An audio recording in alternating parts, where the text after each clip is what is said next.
মানত করা এটা ইসলামের দৃষ্টিতে কোনো ভালো জিনিস না, কিন্তু আমরা অনেকেই মানত করি।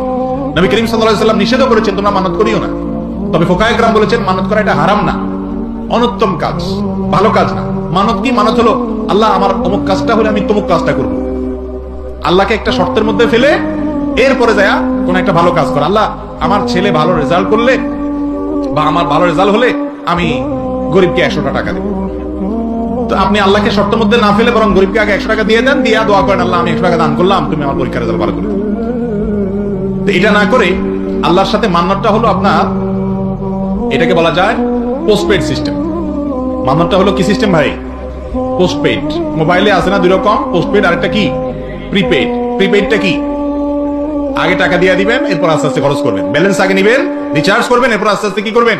খরচ করবেন। আর পোস্টপেড কোনটা? আগে খরচ করে নিলেন, এরপর কি করলেন? এরপরে আপনি পেমেন্ট করলেন। তো মান্যতটা হলো পোস্টপেড, অর্থাৎ আল্লাহ আপনি আগে দেন, এরপর আমি কি করব? দিয়ে দিন। নবী করিম সাল্লাল্লাহু আলাইহি ওয়াসাল্লাম বলেছেন ইন্নামা ইউস্তাখরাজু মিনাল বাখিল, মান্যতের মাধ্যমে বখিল আর কৃপণের সম্পদ শুধু দান করার ব্যবস্থা হয়, এছাড়া আর কোনো লাভ নাই। যে এমনি দিতে চায় না, কৃপণ, যে এমনি দিলে যদি কোনো কাজে না লাগে, এই জন্য শর্ত দেয় আল্লাহরে যে আল্লাহ আগে আমারটা হোক তারপর আমি দিব।